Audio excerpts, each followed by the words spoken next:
যেদিন থেকে এসেছি সেদিন থেকেই একটু একটু শরীরটা খারাপ করা শুরু করেছে, কারণ যত পাহাড়ে উঠছে ততই যেন গা গোলানো, বমি করা সব শুরু হয়ে গেছে। গাড়ির মধ্যেও করছি, গাড়ির বাইরেও করছি, মানে শরীরের জন্য অনেকটা ক্লান্ত হয়ে গেছে। ঠিকভাবে খাওয়া না, স্নান না, তাও সকালে উঠে অনেক ঠান্ডা এখানে, তাও সকালে উঠে স্নান করে নিই, কিন্তু কিছু করার নেই, বেরাতেই হবে। যেমনি সুন্দর দৃশ্য, তেমনি রাস্তাঘাট, তেমনি জায়গা, মানে তেমনি তো পয়সা করে দেওয়া আছে। এমন না যে আমরা এক হোটেলে থাকবো, ঘুরে ফিরে আবার আসবে, আমাদের নিয়ে যাবে, এটা না। আমরা এখান থেকে বেরোবো, যেখানে ঘুরবো সেখানে আবার হোটেলে স্টে করে, রাতে স্টে করে আবার সকালবেলা অন্য জায়গায় যেতে হবে। এমন না যে আমরা বাড়িতেই থাকবো, শরীর খারাপ লাগছে, অনেকক্ষণ পরে পরে এক এক জায়গায় পৌঁছাচ্ছি। আর এত সুন্দর রাস্তা, তুমি দেখতে পাচ্ছ আশেপাশে যে গাছগুলো ফুল ফুটে আছে, এইসব ফুল না আমাদের এইখানে হবে না গরমকালে, কারণ এখন শীতকালে এই ঠান্ডার সময় আর পাহাড়ি অঞ্চলেই এসব ফুল গাছ হয় আর কি।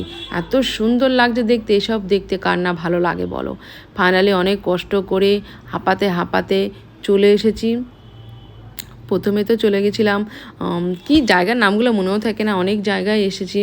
সেগুলো একটা ছিল, এইটার নামই মনে আছে, কারণ এটা একটা মানে ভালো জায়গা। এটার নাম হচ্ছে গুরুডং মার্গ।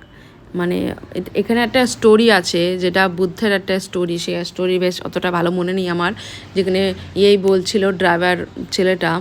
কিন্তু তোমরা দেখতে পাচ্ছ নিচে যে ছেলেগুলো গেছে, এতটা নিচুতে, এতটা গভীর, এটা নাকি একটা হাতের চিহ্ন মতন। এখানে এতটা শ্বাসকষ্ট হচ্ছে কি বলবো, মানে শ্বাস নিতে অনেকটাই কষ্ট হচ্ছিলো যখন এখান থেকে আসছিলাম। এটা সবথেকে ওপরে আর কি, নিঃশ্বাস নিতে ভীষণই কষ্ট হচ্ছিলো।